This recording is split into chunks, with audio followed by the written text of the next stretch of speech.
तो दोस्तों आज मैं एक्सप्लेन करने वाला हूँ मलेशियन हॉरर मूवी को जिसका नाम है पुआओ, जो कि अभी हाल ही में 2023 के अंदर ही रिलीज हुई है। मूवी काफी इंटरेस्टिंग है, काफी बढ़िया है, आपको देखने में काफी ज्यादा मजा आने वाला है। तो चलिए अब बिना किसी देरी के चलते हैं सीधा वीडियो की तरफ। मूवी की शुरुआत में हम एक जगह की झलक को देख पाते हैं जहां पर कोई लेडी रो रही थी। वहां पर काफी तबाही अफरा तफरी मची हुई थी और हम किसी लेडी की आवाज सुनते हैं जो कि किसी को याद करती है, किसी प्यार की बात करती है। और तभी हम एक रिचुअल को देख पाते हैं जिसके अंदर एक औरत बहुत ही भयानक काला जादू परफॉर्म कर रही थी और इस जगह के लोगों को कर्ज करती है। और ये लेडी कौन है, वो लेडी जो रो रही थी वो कौन थी, यहाँ पर हुआ क्या है और ये जगह कौन सी है, ये सब हम आगे जानेंगे। खैर तभी यहाँ से सीन शिफ्ट होता है और हम देखते हैं कैट नाम की एक लड़की को जिसको मूवी के शुरुआत वाले विजन्स आ रहे होते हैं। हालांकि फिलहाल उसको पता नहीं होता कि वो सब क्या था और उसने कभी अपने विजन्स में कोई चीज पूरी नहीं देखी थी, यानी कि वो कुछ कुछ झलकियां ही देख पा रही थी। जिसके बाद में हम कैट के फ्रेंड्स को देखते हैं और वो सब वेकेशन पर एक आइलैंड पर जा रहे होते हैं। इस ग्रुप के अंदर खुद कैट, उसकी बेस्ट फ्रेंड लिली, उसकी दूसरी दोस्त यूस का बॉयफ्रेंड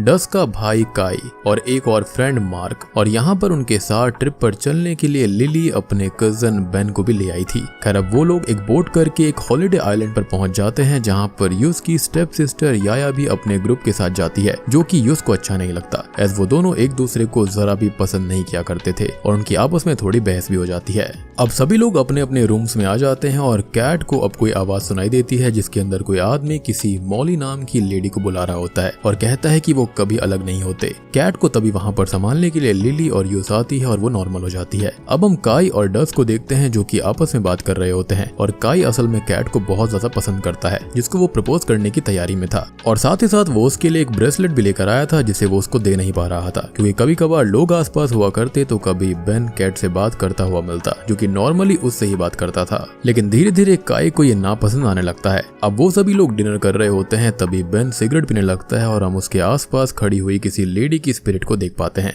जो कि उसे सिगरेट पीते हुए देखकर दुखी होती है और शॉकिंगली कैट भी उस स्पिरिट को देख पाती है। हालांकि वो कुछ भी नहीं कहती और बेन भी कुछ फील करके सिगरेट नहीं पीता जिससे वो स्पिरिट काफी खुश होती है। खैर अब अगले सीन में ये सभी लोग और याया का जो ग्रुप होता है वो अजान नाम के एक आदमी की बोट के जरिए दूसरे आइलैंड पर घूमने जाते हैं, साथ ही साथ वहां पर कुछ वाटर एक्टिविटीज भी करते हैं। खैर अब वो सभी लोग वहां से गुजर रहे होते हैं कि तभी उनको एक आइलैंड दिखाई देता है जो कि उन्हें अपनी तरफ अट्रैक्ट करता है और वो लोग अजान से उन्हें वहां पर ले चलने को बोलते हैं लेकिन वो सीधा मना कर देता है, ये कहते हुए कि वो एक अबैंडन्ड आइलैंड है और वहां पर कोई भी नहीं जा सकता और ये एक रूल है जिस पर वो लोग उसे ज्यादा पैसे देने का लालच देते हैं लेकिन वो फिर भी नहीं मानता और साफ मना कर देता है। इवन वो उस आइलैंड के नाम से थोड़ा परेशान भी हो गया था। अब वो लोग एक जगह पर रुककर डाइविंग करने लगते हैं और सभी लोग काफी मस्ती कर रहे होते हैं। तभी कैट उनसे अलग हो जाती है जिससे आगे पानी में नीचे बहुत सारे स्केलेटन्स दिखाई देते हैं जिनसे वो डर जाती है और अब उसको वहां पर वही सब रिचुअल्स, मरते हुए लोग और किसी तबाही के विजन्स आने लगते हैं और अब वो बेहोश हो जाती है। अब काई ऊपर आता है जिसको सब बताते हैं कि कैट ऊपर नहीं आ रही है और वो उसे वापस लेने पानी में चला जाता है और अजान अपने बोट अटेंडर एडी के साथ पानी में जाता है कैट को वापस लाने के लिए और उसकी परेशानी देखकर हम समझ पाते हैं कि इस जगह पर कुछ तो गलत है। अब वो लोग कैट को वापस ले आते हैं जिसको होश आता है और वो बहुत ही ज्यादा परेशान और डरी हुई थी जिसको वो लोग संभालते हैं।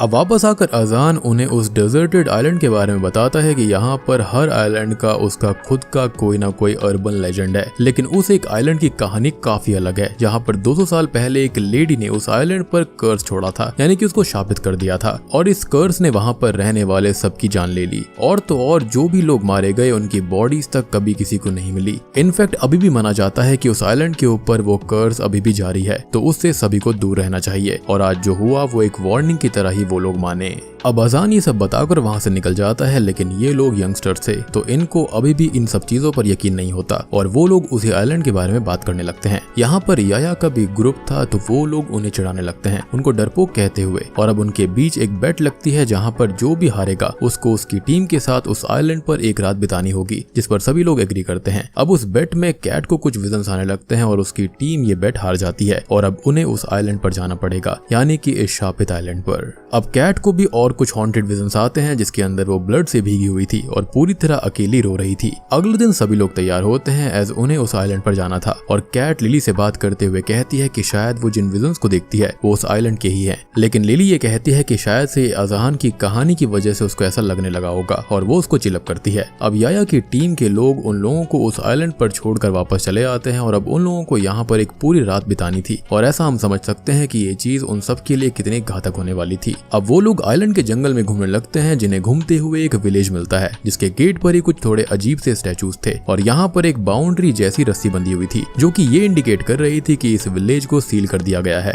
अब वो लोग उस सील को तोड़कर अंदर एंटर कर जाते हैं और कैट बेन के साथ यहाँ वहाँ पर बने हुए घर को देखने लगती है और यहाँ पर जितने भी घर थे उन सब पर कुछ न कुछ लिखा हुआ था जो कि उन लोगों को थोड़ा अजीब लगता है। अब कुछ लोग उन स्टैचूज के साथ मजाक करने लगते हैं जिस पर कैट उनको रोकती है और गुस्सा करती है कि उन्हें ऐसा नहीं करना चाहिए। खैर अब धीरे धीरे शाम होने लगती है और काई बोलता है कि यहाँ पर एक बड़ा सा घर है जिसके अंदर वो सब लोग सो सकते हैं, तो वो लोग रात में वहीं पर सो जाएंगे और ये कैंपिंग से बेटर ही होगा, जिस पर सभी एग्री करते हैं। सभी लोग अब उस घर को साफ कर वहीं सो जाते हैं, लेकिन हम घर के बाहर किसी चीज को फील कर पाते हैं जैसे कोई उन पर नजर रख रहा हो। अब रात को बेन को कुछ आवाज आती है और वो यहाँ वहाँ चेक करके वापस सो जाता है। अब कैट को भी कुछ आवाज आती है तो वो जागती है, तो सभी लोग ट्रांस जैसी स्टेट में बैठे हुए थे और फिर वापस लेट जाते हैं। तभी कैट को किसी औरत के रोने की आवाज आने लगती है और वो बाहर उस आवाज का पीछा करते हुए जाती है। थोड़ी ही दूर जाने पर उसको विजन्स आते हैं जिसके अंदर एक औरत किसी आदमी को पकड़कर रो रही थी और वो आदमी मर चुका था और उनके आसपास गांव के सभी लोग थे और वो लोग उस आदमी को वहीं पर गाड़ देते हैं। उनका लीडर बोलता है कि आज यहाँ क्या हुआ, आज के बाद सभी लोग भूल जाएंगे। और अब हम उस लेडी को देखते हैं जो कि अब किसी केव में थी और एक बहुत ही भयानक रिचुअल करके काला जादू परफॉर्म कर रही थी और जो झलक हमने शुरुआत में देखी थी वो कर्स वाली वो इसी सीन की थी,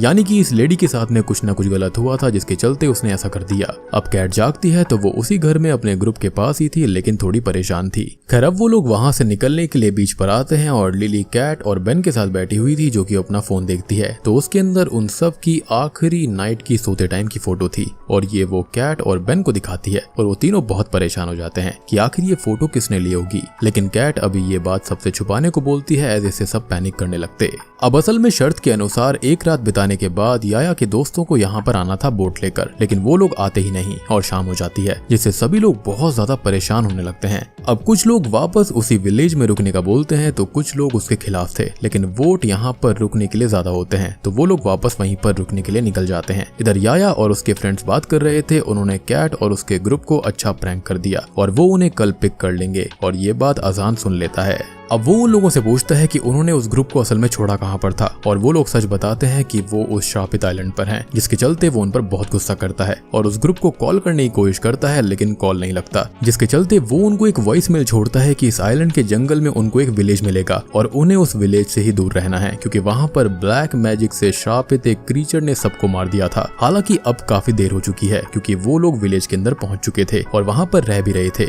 यानी कि अब हम समझ चुके हैं कि वहाँ पर वो फोटो किसने ली थी और आसपास उनको किसकी प्रेजेंस महसूस हुई थी। अब हम इन लोगों को देखते हैं जो कि अलग घर में सोते हैं और रात को सबके सोने के बाद में डज यूज के साथ बाहर घूमने निकल जाता है और वो लोग एक जगह इंटीमेट होते हैं और यहाँ पर कोई ग्रेव भी बनी हुई थी जिस पर डज पी कर देता है और अब हमें केव के अंदर एक विच को जागता हुआ देख पाते हैं और ये विच पिछले सीन की वही लेडी है जिसने रिचुअल किया था। अब वो 200 साल से सोई हुई थी और जब जब यहाँ पर कोई आता था वो उन्हें अपना शिकार बनाती थी और तभी वो डज को अपने साथ खींच कर कहीं पर ले जाती है, यानी कि इंटीमेसी के बाद में अब विच उसके साथ में कुछ अलग ही करने वाली है। जिसके बाद में हम कैट को देखते हैं जिसको वही नाइटमेयर आता है जिसके अंदर इस बार वो विच सभी गांव वालों पर अटैक करके उन्हें एक एक करके मार रही थी। अब अचानक से ही कैट की नींद खुल जाती है जिसको बेन संभालता है और वो उसे अपने विजन्स के बारे में बोलती है और कहती है कि शायद उसे यहाँ पर लाया गया है किसी साइन के जरिए और उसके पास एक सिक्स सेंस है जिसके अंदर वो डेड को देख सकती है और इस दिन उसने बेन के पास एक लेडी को देखा था और बेन अपनी मदर की पिक्चर दिखाता है जिस पर वो कंफर्म करती है कि उसने उन्हीं को उस रात देखा था और बेन थोड़ा सा शॉक्ड हो जाता है, ऑल्दो वो उसकी बात पर पूरी तरह यकीन भी कर रहा था।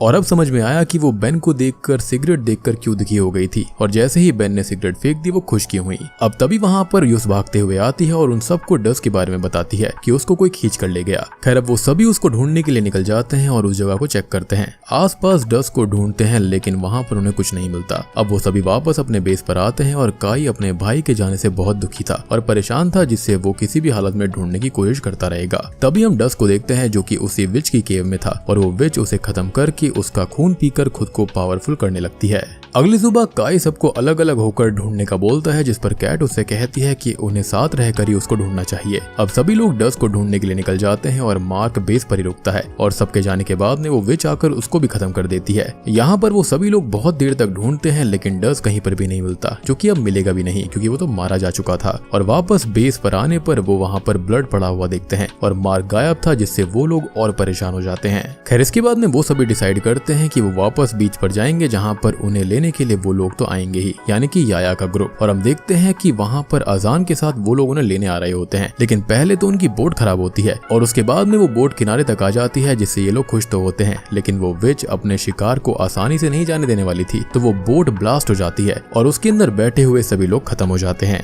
अब कैट का जो ग्रुप होता है ये सब देखकर बहुत परेशान हो जाता है और वो लोग अजान का वॉइस नोट भी सुनते हैं, जिसके अंदर उसने इस आइलैंड के बारे में बताया था। तो असल में यहाँ पर एक इविल विच थी जिसने की ब्लैक मैजिक से पजेस होकर सभी गांव वालों पर अटैक कर दिया था और सबको मारने लगी थी। और ऐसा ही कुछ कैट ने अपने विजन्स के अंदर भी देखा था। अब उस विच को रोकने के लिए एक शेमन आता है जो कि उसे आसानी से डिस्ट्रॉय नहीं कर पा रहा था क्योंकि वो विच बहुत ही ज्यादा पावरफुल थी। तो शेमन ने खुद का सैक्रिफाइस किया और विलेज की एंट्री पर लगे हुए स्टैचूज पर स्पेल कास्ट किया था और विलेज को सील कर दिया था, जिससे वो विच वहीं तक सीमित रह पाई थी। और इन लोगों ने बेवकूफी कर उसके अंदर ही एंटर कर लिया। खैर अब कैट बोलती है कि उसने यही सब अपने विजन्स के अंदर देखा था और उन्हें कर्स को खत्म करने का तरीका ढूंढना होगा, तभी वो लोग यहाँ से बाहर जा पाएंगे। और ये कहानी कुछ ब्लेयर विच जैसी साउंड कर रही है, लेकिन यहाँ पर काफी स्पेसिफिक है। खैर अब वो लोग जंगल में जाते हैं, उसी विलेज की एंट्री को फिर से सील करते हैं और कैट ने अपने विजन्स के अंदर एक ग्रेव को देखा था, तो वो लोग उसी ग्रेव को ढूंढते हैं और ये ग्रेव उस आदमी की थी जिसके मरने पर वो लेडी रो रही थी। कैट उस ग्रेव में मिले स्केलेटन को टच करती है तो अब उसको और विजन्स आते हैं। और दोस्तों अभी यहाँ पर खुलते हैं इस मूवी के असली पत्ते।